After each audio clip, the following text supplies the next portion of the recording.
अध्यात्म क्षेत्र की जितनी भी साधनाएं हैं, अगर उन साधनाओं को एक उचित स्थान पर एक उचित माहौल में अगर साधना की जाए तो अच्छी सफलता प्राप्त होती है और कम समय में ज़्यादा सफलता प्राप्त होती है।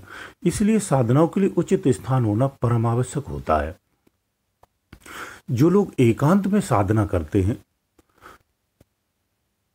उन लोगों को निगेटिव शक्तियां अगर जरा सी भी शरीर में है तो वो साधना नहीं कर पाते हैं, क्योंकि एकांत में जाते ही जो नेगेटिव शक्तियां होती हैं वो बहुत हावी हो जाती हैं। जिन्होंने अभी अभी साधना प्रारंभ की है उन्हें एकांतवासी नहीं होना चाहिए। उन्हें प्रारंभिक जो साधना है वो घर में रहकर ही और अपने स्थान से ही करना चाहिए। ऐसे व्यक्ति बहुत सारे लोग होते हैं जो गृह त्याग करके साधनाएं बाहर करने जाते हैं और काफ़ी समय से साधनाएं कर रहे हैं, उन्हें सफलता प्राप्त नहीं हो पाती, काफ़ी कठिनाई आती है।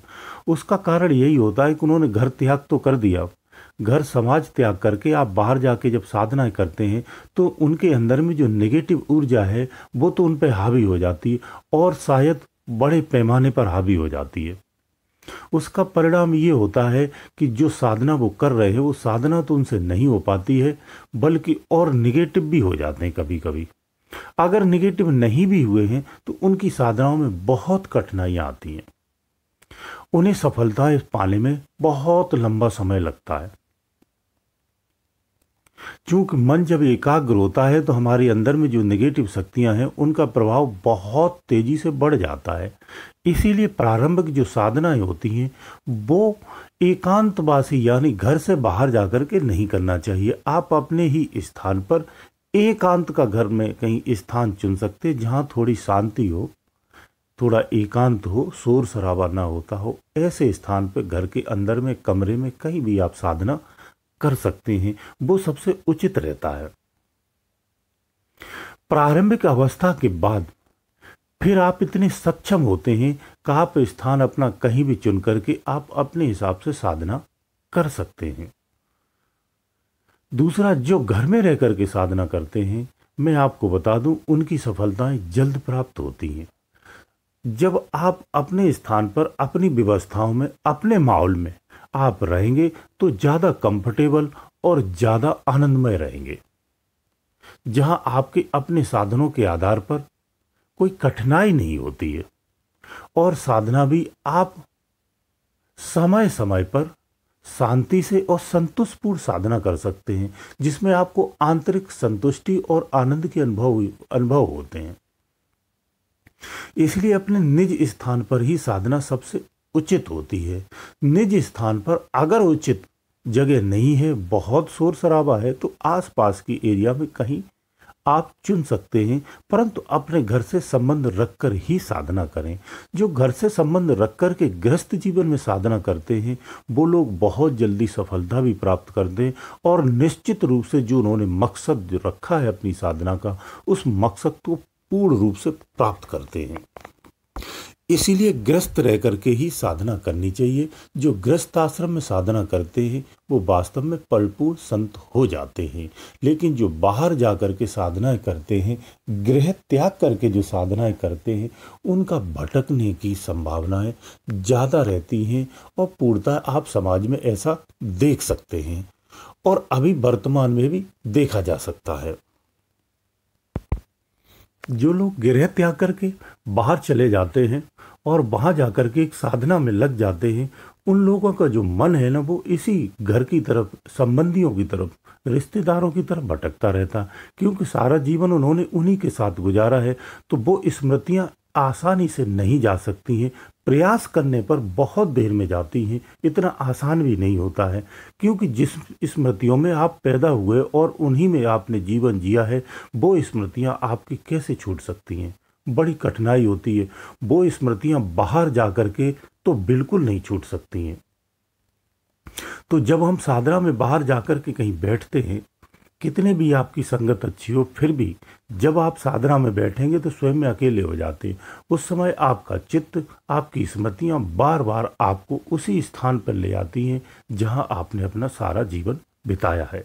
ये चूंकि एक सामाजिक एक नॉर्मल एक स्थिति होती है व्यक्ति की कि किसी स्थान पर नहीं होता है, उस स्थान की उसे याद अधिक आती है। परंतु जब आप उसी स्थान पर पहुंच जाओ तो वो फिर याद या विस्मृति आपकी समाप्त हो जाती है। ऐसे ही ये साधना होती है। इसीलिए साधना में आप अपनी स्मृतियों की जहाँ स्थान है वहीं स्थान से काम करिए, तो वो स्मृतियाँ आपको नहीं परेशान करेंगी। आप उस स्थान से चले जाएंगे तो वो स्मृतियाँ आपको साधना में परेशान करती हैं और वो स्मृतियां आपको साधना नहीं करने देती हैं। इसलिए जो बड़े बड़े संत होते हैं जिन्होंने गृह त्याग कर दिया है, पहले से उन्होंने गृहस्थ आश्रम गुजारा है और फिर जाकर के बाहर चले गए हैं, उन्हें साधनाओं में बहुत कठिनाई होती और उस साधना की ऊंची चढ़ाई से भी गिरने की हर समय संभावना बनी रहती है। लेकिन जो शुरू से ही संन्यास धारण किया है, जिसने गृहस्थ आश्रम नहीं बिताया है, ऐसे साधक कहीं भी चले जाए उन्हें कोई आपत्ति या परेशानी या उनकी कोई समस्या नहीं होती। परंतु आपने अपना आधा जीवन तो गृहस्थ आश्रम में गुजारा है, तो आपको अपनी संतानों पे, अपने रिश्तेदारों पे और आपके सगे संबंधियों के प्रति आपका आकर्षण बना रहता है, वो कदापि नहीं जाता है। इसीलिए शुरुआती साधनाएं जो होती हैं, शुरुआती साधनाएं यानी मेरे कहने का मतलब प्रथम जो साधना आप स्टार्ट करते और 10वें द्वार तक की जो साधनाएं हैं, वहां तक की साधना व्यक्ति को अपने घर में, अपने स्थान पर और अपने ही परिवेश में करना चाहिए। 10वें द्वार से ऊपर की जो यात्राएं हैं, उस समय में आप गृह त्याग स्वतः से कर सकते हैं। वैसे भी आप घर में रह करके जो 10वें स्थान तक पहुंच जाता है, उसकी स्थिति ऐसी होती है कि वो घर में रहकर भी गृह को त्याग कर चुका होता है, यानी विचारों से, शरीर से नहीं। तो उस अवस्था में आकर के वो व्यक्ति कहीं भी संसार में घूम सकता है, वो सार्वजनिक हो जाता है। इसलिए प्रथमवत आपको अपने घर से ही साधना करनी चाहिए, गृह त्याग नहीं करना चाहिए। कोई भी विद्या या कोई भी ज्ञान आपको प्राप्त करना है तो उसके लिए गृह त्याग की आवश्यकता नहीं होती है, खासकर परमपिता परमात्मा की प्राप्ति के लिए। आप किसी और विद्या को प्राप्त करते गृह त्याग करते हैं, मैं उस विषय पे नहीं जाता हूँ। मैं तो परमात्मा प्राप्ति की बात करता हूँ। उसे प्राप्त करना है, उसके लिए जो साधनाएं करनी है, जो प्रयत्न करने, वो आप अपने घर से कर सकते हैं और अपने परिवार का भरण पोषण भी कर सकते, जिम्मेदारियां उठाते हुए। सारा समय अपने आप को परमात्मा के लिए ही दे देना ऐसा जरूरी नहीं। उसके लिए 24 घंटे में अगर 2 घंटे भी दे देते तो बहुत होते हैं। उसी में वो परमात्मा आप पर कृपा कर लेता है। परंतु दुख की बात यह है कि हम उसे 5 मिनट का भी समय नहीं दे पाते हैं। ये हमारी कमजोरी कहिए या विडंबना कहिए। तो हमें समय देना परम आवश्यक होता है। संसार के कार्य अगर करते तो सत्यता के साथ करिए, उदारता रखिए। इन पदार्थों को भोगते हुए भोग मत भोगिए, इनमें आनंद लेते हुए भी आनंद में डूबिए नहीं। संसार के साधनों का उपयोग करिए, उन साधनों से हित मत करिए। यही तो जीवन संत जीवन होता है। हमें जो वस्तुएं, जो साधन, जो उपाय जो संसार में मिले हुए हैं, वो हमारी उपयोगिता के लिए है। इसीलिए कहा गया ना, ये जीवन बड़ा अनमोल है, क्योंकि सारे साधन परमात्मा ने आपके जन्म के साथ ही दिए हैं। तो ये आपको भोगने के लिए है।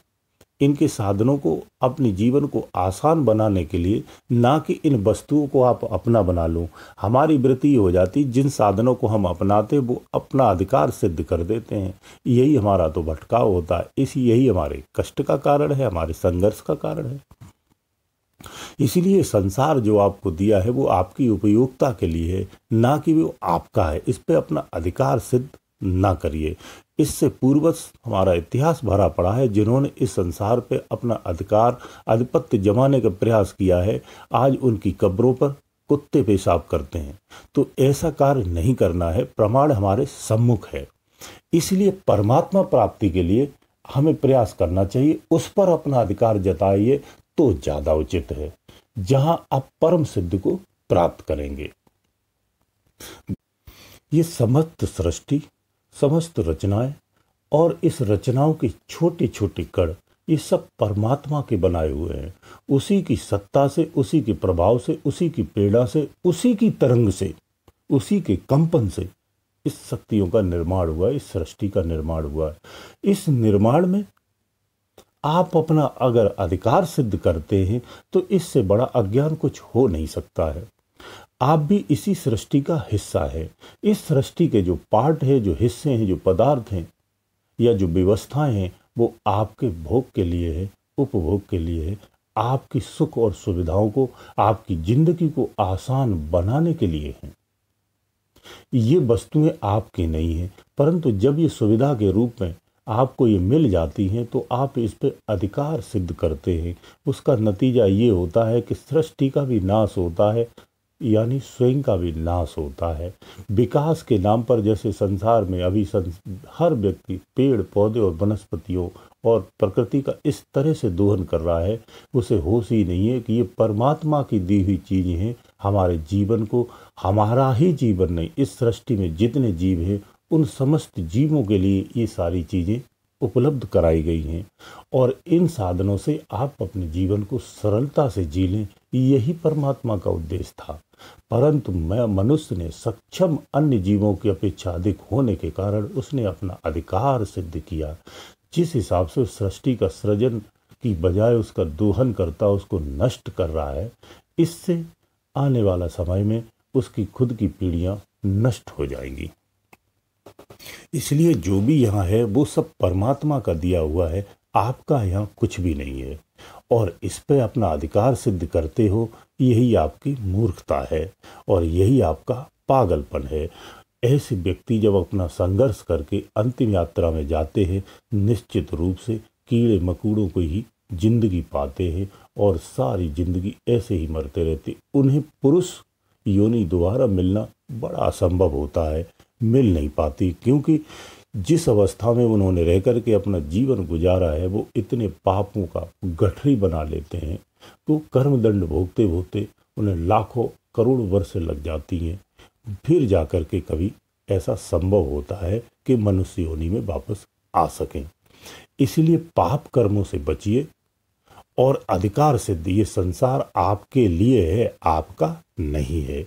इस भाव से इस संसार में जीना चाहिए, तो आप पुण्य और पाप दोनों भावों से बच जाएंगे, अच्छे और बुरे के भावों से बच जाएंगे, उचित और अनुचित के भाव से बच जाएंगे, तभी आपकी सद्गति संभव है। गुरुदेव दयालु।